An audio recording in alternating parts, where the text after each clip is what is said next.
¿Qué tal, amigas y amigos? Bienvenidos a la segunda sesión, a la segunda clase de este acercamiento a la Sagrada Escritura, a la Biblia. Antes que cualquier otra cosa, les agradezco su atención, pero también les recuerdo que no estoy en un estudio con micrófonos especiales, sino en la parroquia, en donde puede quizás pasar una ambulancia con algún sonido, escucharse algún teléfono que se encuentre en la oficina lateral, algunas voces.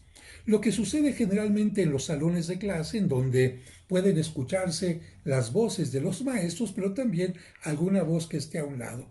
Pero nosotros tratamos de ignorar aquellos ruidos que puedan entrar y nos concentramos en la clase del día de hoy. Antes de iniciar la clase, quiero responder a una pregunta que me han hecho varios de ustedes. Padre, quiero comprar una Biblia o no sé si la Biblia que tengo es una Biblia buena. Miren, lo que les puedo decir es que todas las Biblias son buenas. La única diferencia puede ser quizás que es una Biblia un poco más pequeña y por lo tanto tendrá una letra muy pequeñita que quizás las personas mayores no puedan ver. Así que hay que buscar una Biblia que tenga quizás una letra un poco más grande y esto por supuesto hará que tu Biblia sea de un tamaño mucho más grande. Yo les recomiendo para la gente que quiere tener una lectura fácil la Biblia Latinoamérica. Es una Biblia sobre todo que tiene una traducción de acuerdo a el lenguaje que hablamos en Latinoamérica, porque hay algunas Biblias que tienen más bien un lenguaje de acuerdo a España, o bien algunas Biblias que tienen un lenguaje universal, pero hay ciertas palabras que no se pueden comprender. Así que aquí es importante la traducción. El contenido es el mismo, pero pueden tener traducciones más sencillas. Por otra parte, te quiero comentar que hay Biblias que tienen los libros completos que aceptamos los católicos y algunas Biblias que no los tienen. Los libros que faltan en las Biblias protestantes son los llamados deuterocanónicos. Así que si quieres tener una Biblia completa, por si eres católico, entonces puedes pedir una Biblia que tenga los libros deuterocanónicos. Basta que te fijes en el índice y si tiene, por ejemplo, el libro de los Macabeos, que es deuterocanónico, significa que ya tiene todos los libros. Ay, padre, pues es que yo compré una y a la mía le faltan los deuterocanónicos. No te preocupes, no por eso es una Biblia maldita, no es una Biblia contraria a nuestra fe. Simplemente le faltan algunos libros y es importante que tú lo sepas. A propósito de esto, hay algunos editoriales que tratan de crear Biblias, de imprimir Biblias que sirvan tanto para los católicos como para los protestantes. Y estas editoriales, como por ejemplo esta Biblia que se llama la Biblia Dios habla hoy, es una Biblia que pueden utilizar tanto los protestantes como los católicos y tiene aquí a un lado, si te fijas bien, espero que alcances a ver bien, dice con deuterocanónicos. Esta es una Biblia que pueden utilizar tanto católicos como cristianos y tiene algunas ventajas que a alguna gente le gustan. Por ejemplo, esta tiene un pequeño cierrecito que sirve por si la quieres cerrar y la mantienes cerrada como si fuera una pequeña bolsa. Tú podrás decir, oiga padre, es que ya está muy despegada, desgastada. Bueno, miren, la Biblia no es para ponerse de adorno ahí en la sala, muy bonita, abierta y que nadie la lea.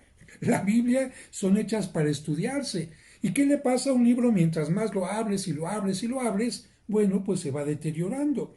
A la Biblia el respeto que se le tiene que tener no es no tocarla, no es que no se maltrate. El maltrato no es porque sea y se le esté dando un maltrato. La palabra a veces se utiliza porque quizás alguna hoja ya está muy arrugada, se desprendió parte de la piel, pero en realidad no es maltrato, sino que es uso. Las Biblias son para eso. Y mientras más estudio, pues evidentemente que la Biblia se va desgastando. Así que si tú eres protestante o eres católico, puedes utilizar una Biblia como la Biblia Dios habla hoy. En general, la mayoría de los protestantes utilizan una traducción particular en la Biblia Reina Valera. Es la Biblia que generalmente utilizan los protestantes y los católicos no tanto, porque en la traducción hay algunas cosas que podrían crear una interpretación confusa, equívoca. Por lo tanto, la Reina Valera generalmente los católicos no la usan. Por otra parte, hay Biblias muy sencillas, como por ejemplo esta de Ediciones Paulinas. Es una Biblia hecha con letra no tan grande, no tan pequeña, pero sobre todo es una Biblia económica. ¿Cuál es el problema a veces de lo económico? Mira, el problema es que a veces al abrirla, pues lamentablemente de tanto abrirla, las páginas se pueden ir desprendiendo. Así que hay que buscar una Biblia que tenga una buena encuadernación, una buena pasta, porque a veces, pues bueno, lamentablemente lo económico, precisamente por eso es económico, porque no tiene toda la calidad que se quisiera. Con cuidadito, bueno, y si tú quieres empezar a leer la Biblia y no tienes muchos recursos, bueno, pues uno utiliza lo que puede, ¿verdad? Hay algunas Biblias actualmente que también están hechas especialmente para determinados públicos, como por ejemplo hay Biblias para niños. ¿Cuál es la característica de la Biblia para niños? Que tiene solamente pequeños fragmentos de la Biblia de cada libro para que tengan una idea de lo más importante, y están llenas de muchos dibujitos. Es un acercamiento, no es una Biblia completa. Simplemente son textos de la Biblia en orden para que los niños vayan entendiendo. Y hay otras Biblias también muy interesantes, como por ejemplo esta que se llama la Biblia Católica para la Fe y la Vida. Fíjate, esta Biblia, que está publicada por Editorial Verbo Divino es un editorial muy famoso. Esta tiene cosas interesantes como por ejemplo esto. Miren, si ustedes se dan cuenta, voy a abrir aquí. Aquí esta Biblia tiene una ventaja, porque ya tiene marcado dónde está el libro del Éxodo. Yo quiero leer el libro del Éxodo, ahí está. Por ejemplo, quiero leer el libro del Deuteronomio. Aquí, esta pestañita, simple y sencillamente meto el dedo y ya aparece el libro del Deuteronomio. Quiero llegar, por ejemplo, al libro de los Salmos. Aquí meto el dedito y automáticamente ya estoy en el libro de los Salmos.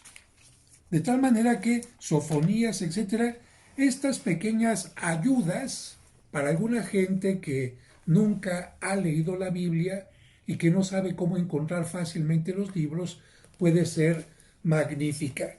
Y otra parte muy importante es que esta Biblia, además de los textos que tiene, por ejemplo, una perspectiva católica. Por ejemplo, aquí hablando de unas lecturas de penitencia, te habla del miércoles de ceniza.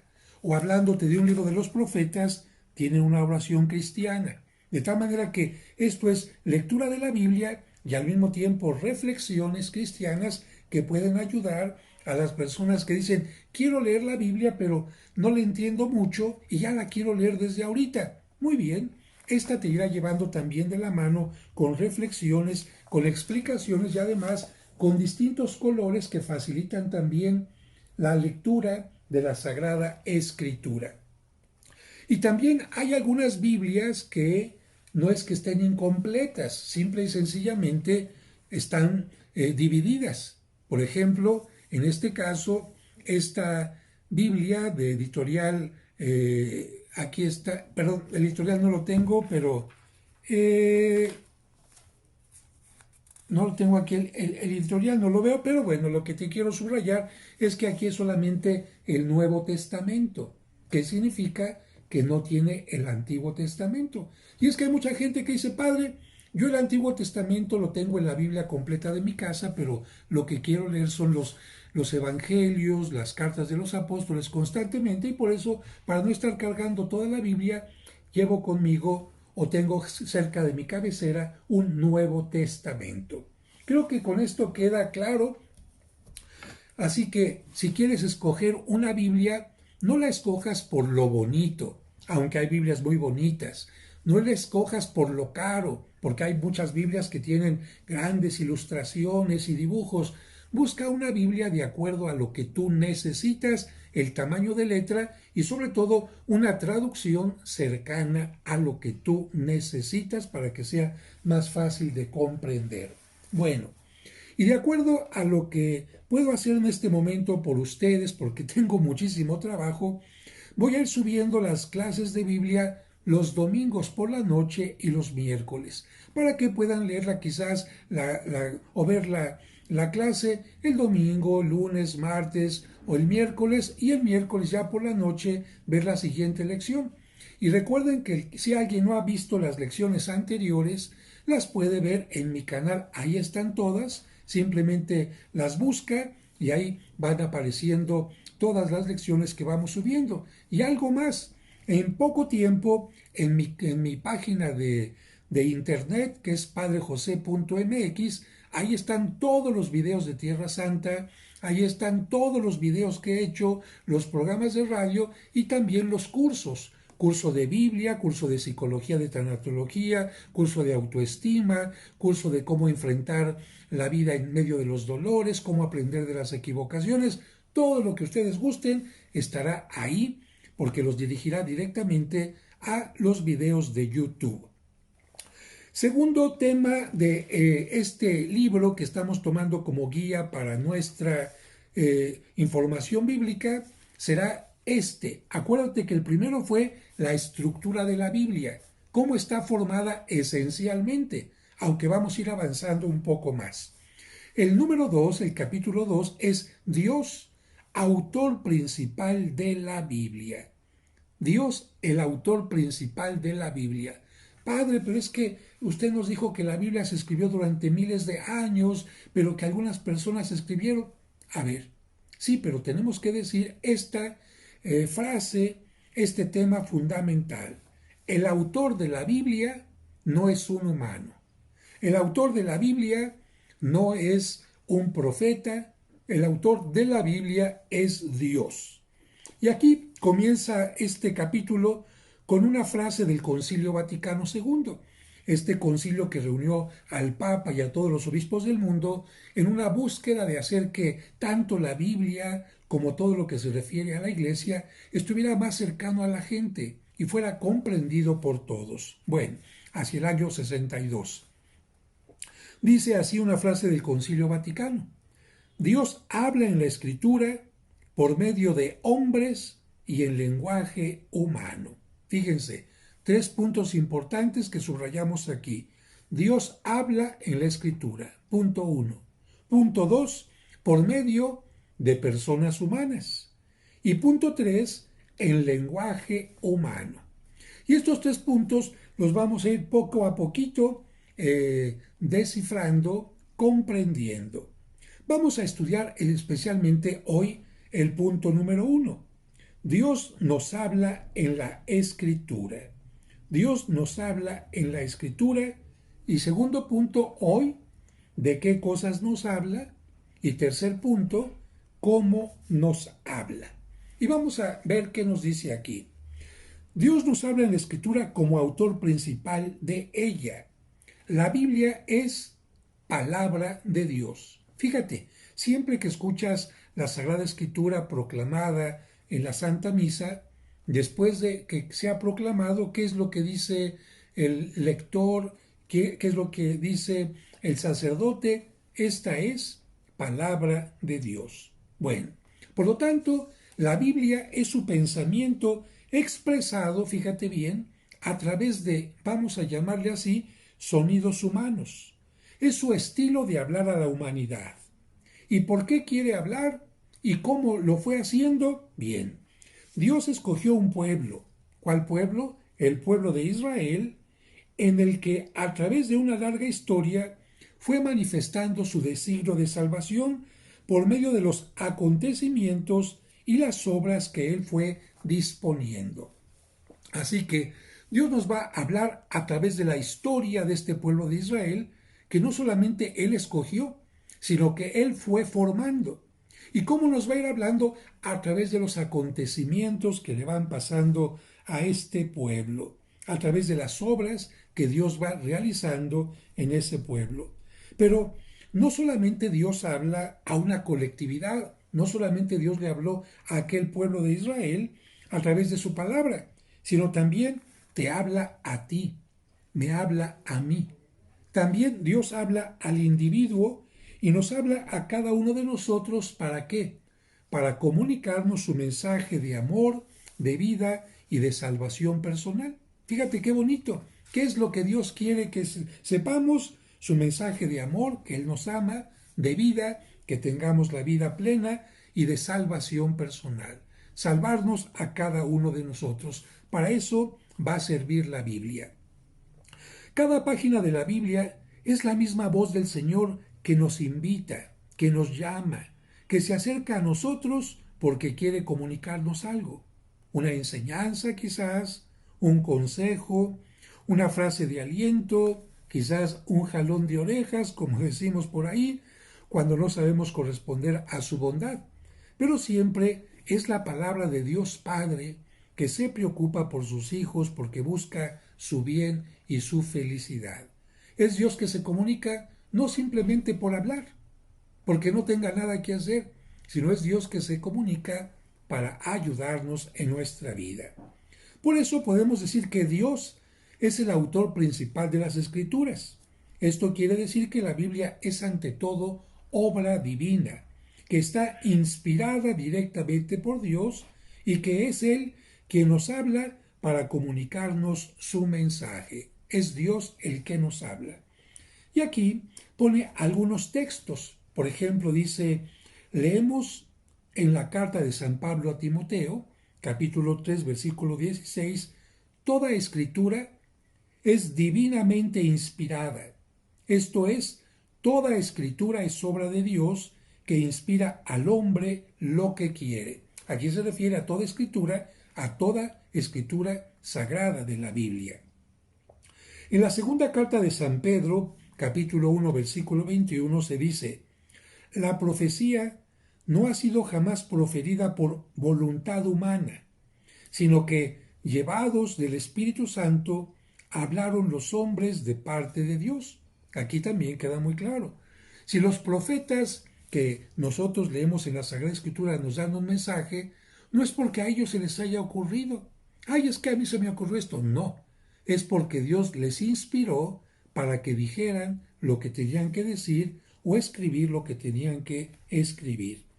Y el Concilio Vaticano II confirma esto que estamos diciendo así. La Iglesia reconoce que todos los libros del Antiguo y Nuevo Testamento, con todas sus partes, deuterocanónicos, etc., son sagrados y canónicos en cuanto que escritos por inspiración del Espíritu Santo, tienen a Dios como autor y como tales han sido confiados a la Iglesia.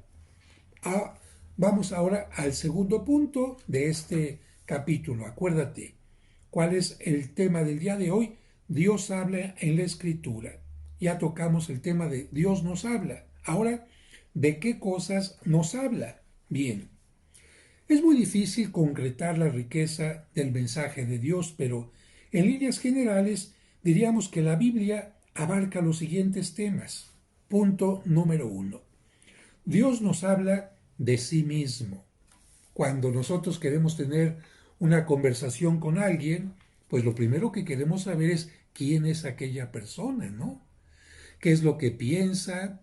¿Cómo surgió su vida? ¿En qué familia?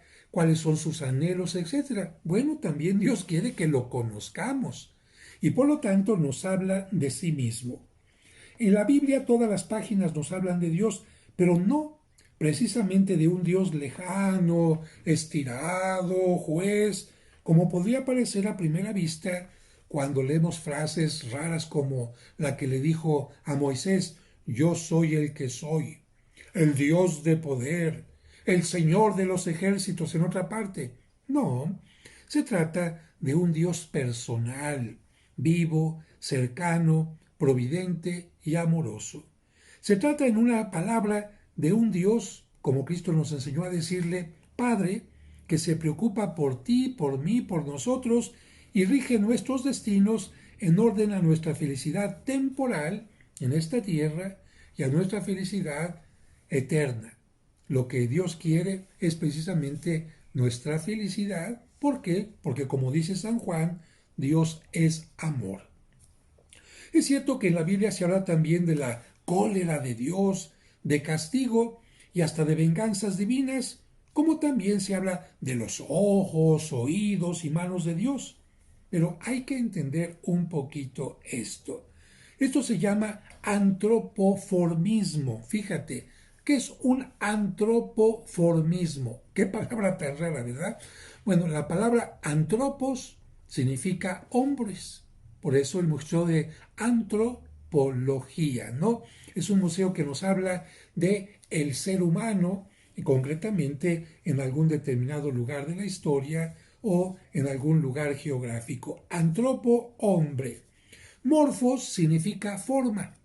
Antropomorfismo significa que en la Biblia vamos a encontrar que Dios se muestra como si fuera un humano, que Dios tiene la mano, que Dios tiene ojos y ve, que Dios escucha. En realidad, si Dios Padre es un ser espiritual, no tiene ojos. Los humanos necesitamos ojos para ver. Dios no necesita ojos para ver. Los, los humanos necesitamos oídos para escuchar. Dios no necesita oídos. Y nuestros oídos además escuchan de aquí a una determinada distancia. Dios escucha todo el infinito. Por lo tanto, decir que Dios tiene oídos, ojos, que se enoja, que se deja llevar por la cólera, que ya hizo berrinche, es una forma de hablar para que entendamos un mensaje de Dios. Así que si en la Biblia de repente encuentras a un Dios muy humano, con sus cascarrabias y con sus cambios de carácter, es para darnos un mensaje. No es que Dios sea así.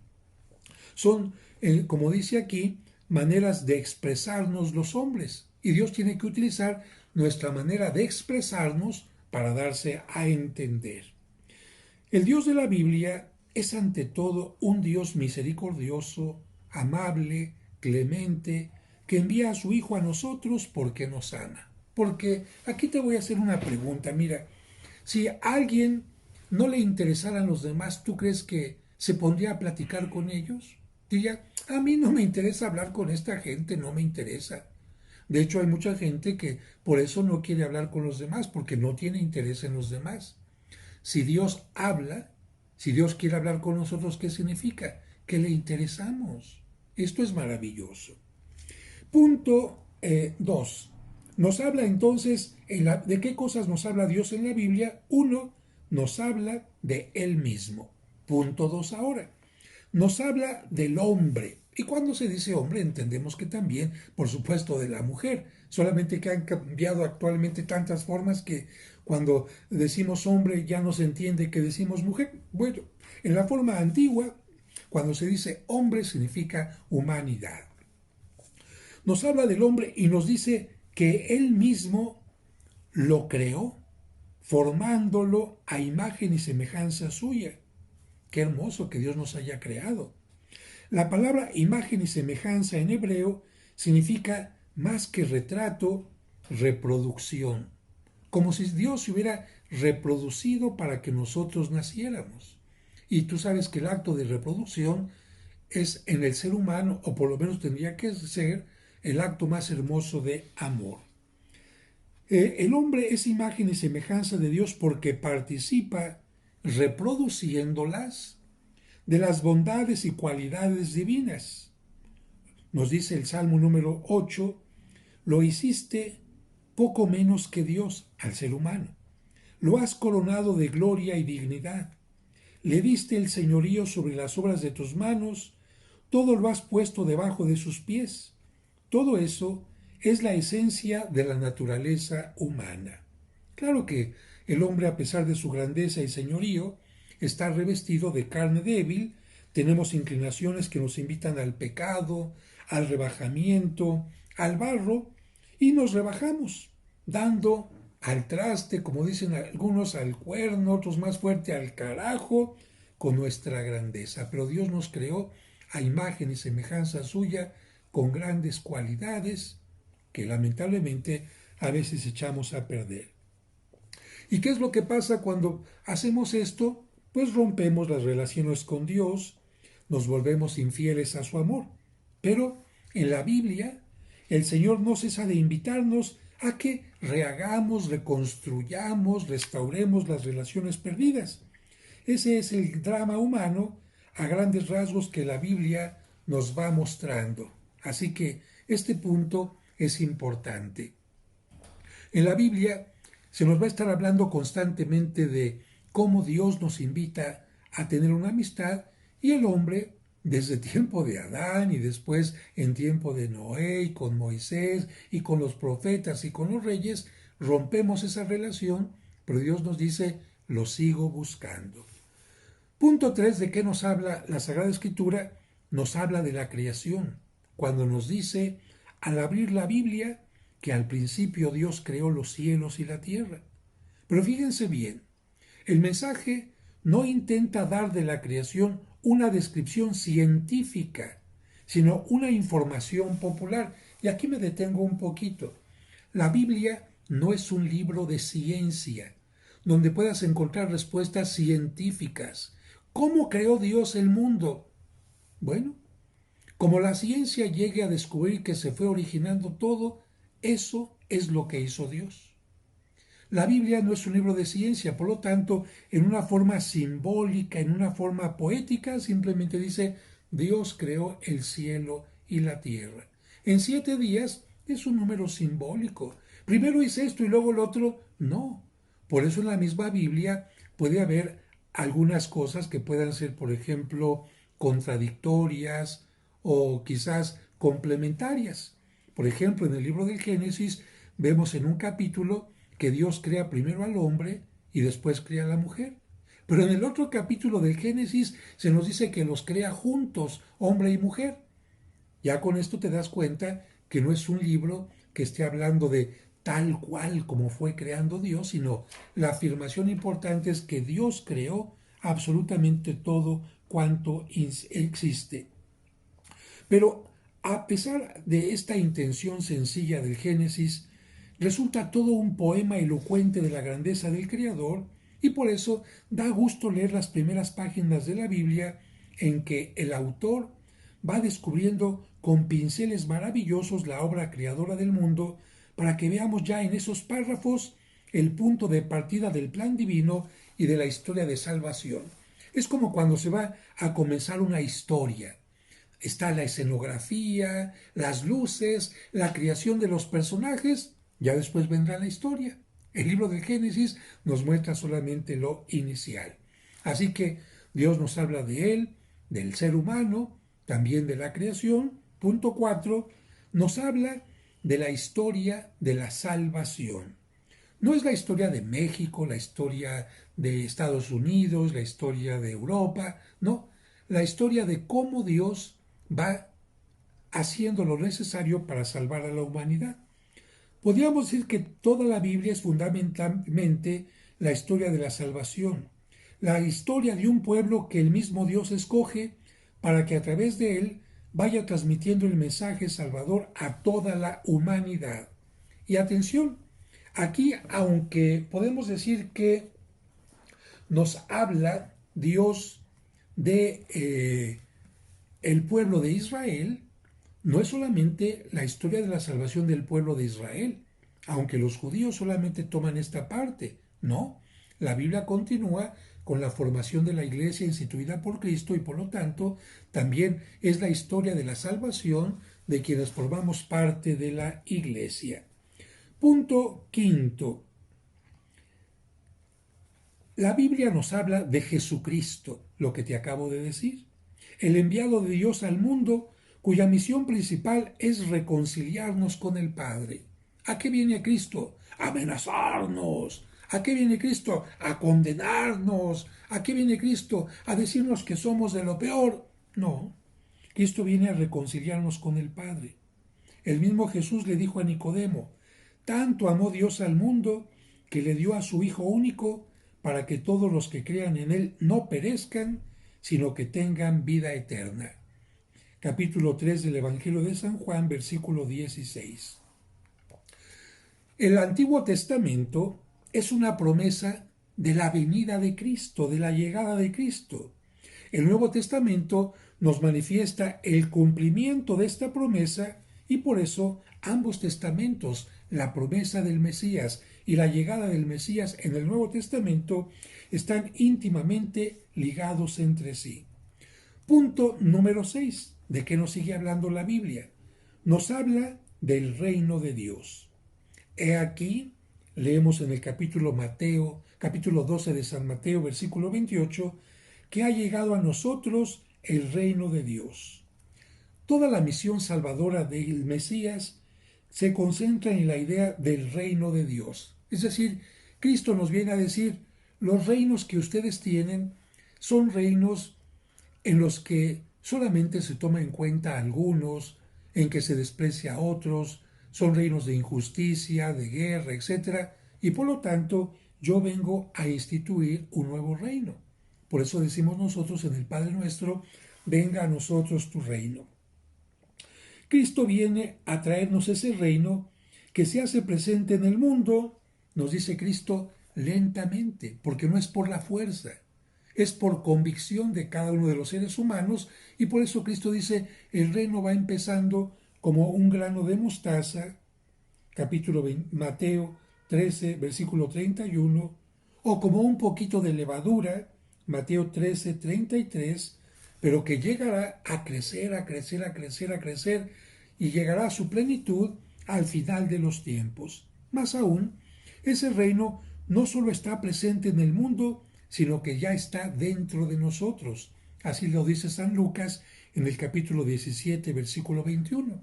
Esa gente que tiene ganas de ser mejor, de cambiar, y que da 3 pasitos para el frente y 1 para atrás, bueno, ese deseo de avanzar, de convertirse, de ser mejor, es el reino de Dios que ya está en su mente y en su corazón.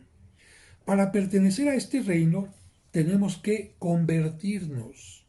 Arrepiéntanse porque se acerca el reino de Dios, dice San Mateo en el capítulo 4, versículo 17. Y signos de pertenencia a este reino, ¿cómo sé yo que pertenezco a este reino? Son, dice Mateo 6:33, el amor a los hermanos. Juan 13:35, la pobreza. Mateo 5:3, las persecuciones sufridas. Mateo 5:10 y otros que aparecen en los evangelios. Así que reino de Dios. Punto número 7, de que nos sigue hablando la Sagrada Escritura, nos habla también de la religión, de la lucha entre el bien y el mal, de las virtudes teologales y cardinales, la fe, la esperanza, la caridad, etc., del comportamiento del hombre, de la felicidad matrimonial, de la buena convivencia entre los seres humanos, etc. Todas estas cosas, de alguna manera, están en la Sagrada Escritura. Y cada libro de la Biblia plantea un tema distinto, interesante y anhelante, pero no son temas sueltos o independientes de los demás. Cada libro sería como una rama que forma parte de el tronco de un árbol.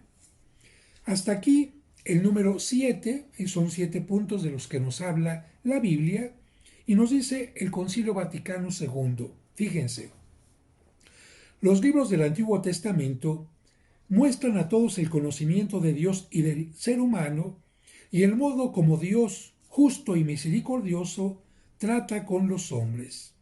Estos libros, aunque contienen elementos imperfectos y pasajeros, enseñan la pedagogía divina. ¿Sabes qué es un pedagogo? Bueno, en la antigüedad, un pedagogo era el esclavo que se encargaba de llevar a los niños de la casa a la escuela y de ayudarle a que estudiara y aprendiera la lección. De esta palabra pedagogo, que era el esclavo en aquellos tiempos, surgió la palabra pedagogía, que actualmente significa el método más adecuado y oportuno para que una persona aprenda algo. Y Dios en la Biblia va teniendo una pedagogía. Así como el papá le va exigiendo al niño chiquito cosas pequeñas cuando es niño, pero cuando va creciendo le va exigiendo más, así Dios en el Antiguo Testamento va a pedir ciertas cosas que van a ser superadas por una actitud y una comprensión mayor en el Nuevo Testamento. Por eso los cristianos debemos recibirlos, todos estos libros, con devoción, porque expresan un vivo sentido de Dios, contienen enseñanzas sublimes sobre Dios y una sabiduría salvadora acerca del hombre, encierran tesoros de oración y esconden el misterio de nuestra salvación. En resumen, la Biblia es un libro, el gran libro que nos dice cómo todas las cosas creadas, materiales y espirituales, vienen de Dios, se sostienen gracias a su providencia amorosa y vuelven definitivamente a Él. Y hasta aquí hemos llegado ya a la número 2, a la lección número 2 de estas lecciones bíblicas, que son 20 y que estaremos subiendo 2 cada semana. Espero, amigos, que con esto hayamos avanzado un poquito más. No se desesperen, poco a poquito. Así como en el inglés, pollito, chicken, gallina, hen, lápiz, pencil y pluma pen, también en la Biblia, con paciencia, poco a poquito, como un buen cimiento, iremos creciendo en el aprendizaje. Y de verdad, tomen la Biblia, si tienen una Biblia en su casa, sea la que sea, hojenla, ábranla, vean algunas Biblias, por ejemplo, al final tienen cosas interesantes, ¿no? Por ejemplo, esta Biblia tiene una prehistoria, inicios de la historia. ¿Qué estaba pasando en el mundo cuando se fue escribiendo el libro del Génesis? ¿Qué estaba pasando en el mundo cuando Moisés estaba sacando al pueblo de Israel? Esto es muy interesante. Hay otras Biblias como esta de Dios habla hoy, en donde en la parte final, fíjense bien, miren, yo aquí le pongo a veces lo que se llaman post-its o banderitas para indicar más fácilmente un lugar que tengo que estudiar o algo así. Y les decía, por ejemplo, esta Biblia de Dios habla hoy tiene al final un glosario que nos ayuda a entender las palabras. Por ejemplo, filisteos eran unos de los llamados pueblos del mar, procedían de la isla de Creta, invadieron Palestina, tal, ¿no? Eunuco designaba a un hombre que había sido castrado para servir como cuidador de una mujer, ¿no? Así podemos encontrar nosotros glosarios y otras cosas también que pueden ser interesantes, como por ejemplo mapas. Miren, esta Biblia de repente nos muestra por dónde andaban el pueblo de Israel, cuáles fueron los viajes de San Pablo, dónde estaban localizadas cada una de las familias de Jacob. Y de esta manera, cuando nosotros podemos ir estudiando la Biblia, que Dios sacó a Moisés por aquí y el pueblo pasó por acá, pues se nos hace más fácil. Todas las Biblias tienen cosas maravillosas, así que acércate a tu Biblia, hojeala y acuérdense, irse aprendiendo los nombres de los libros en abreviatura. Génesis, GN. Ah, muy bien, ya aprendieron uno, sigan con los demás. Recuerden darle like, por favor, a este video, y si no están suscritos, suscríbanse a mi canal y denle clic a una campanita que hay ahí para que les lleguen los mensajes cuando voy publicando. Que Dios les bendiga.